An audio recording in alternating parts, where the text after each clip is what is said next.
foi Ageu, em que período profetizou e qual foi o centro da sua mensagem? Ageu foi um profeta muito importante na história de Israel. Ele faz parte do grupo de profetas menores, o que não se refere à sua importância, mas ao período em que profetizou. Todos os fatos narrados no livro de Ageu acontecem em um período curto, de aproximadamente 4 meses. Muitos profetas foram enviados por Deus para alertar o povo sobre os pecados e erros que estavam cometendo e como deveriam voltar a viver uma vida que estivesse de acordo com a aliança estabelecida entre Deus e o povo no Monte Sinai. O povo não mudou e não se arrependeu de seus maus caminhos. Então, o castigo veio por meio da Babilônia, a potência mundial daquela época. Em 586 a.C., o Templo de Jerusalém foi destruído pelos babilônios e o povo de Judá foi exilado. Mas é claro que a história não terminaria assim. Deus enviou profetas que falaram ao povo durante este período de exílio na Babilônia, pois ainda havia esperança. Deus viria no tempo certo e libertaria seu povo.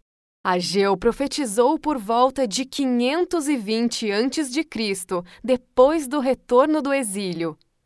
A Babilônia já não ocupava mais a posição de potência mundial, posição que era agora ocupada pelo Império Persa. E foi justamente Ciro, um rei persa que em 538 a.C.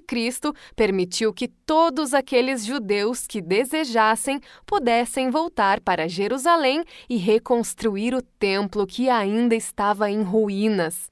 Assim que os primeiros exilados retornaram, começaram imediatamente a reconstrução, mas nem tudo foi tão fácil assim. Os judeus enfrentaram muita oposição daqueles que viviam à sua volta, e por isso a reconstrução foi interrompida por cerca de 16 anos. E é aqui que entra o profeta Ageu.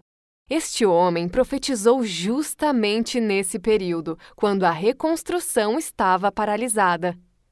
As pessoas estavam de volta às suas vidas cotidianas e vivendo em belas casas, enquanto a casa do Senhor permanecia em ruínas.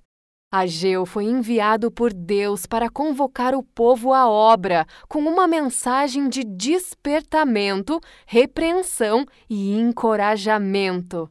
Ageu começou chamando o povo a um exame. Deus os perguntou: acaso é tempo de habitarem em casas finas enquanto o templo permanece em ruínas? Essa atitude do povo os estava levando a lugar algum. Plantavam muito e colhiam pouco. Comiam, mas nunca se saciavam. Recebiam salários que eram colocados em bolsas furadas.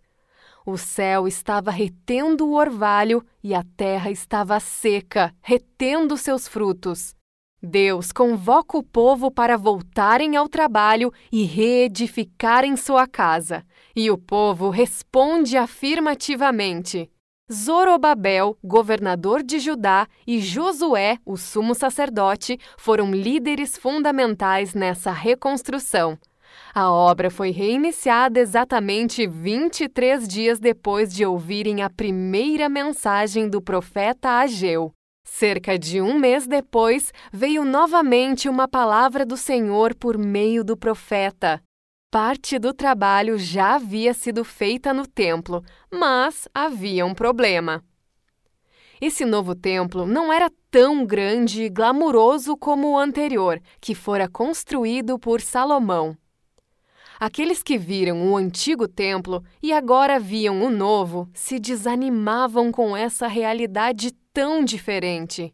Por isso, o Senhor os reanima, pois apesar de a nova casa parecer como nada aos olhos deles, a glória dessa segunda casa seria maior que a da primeira.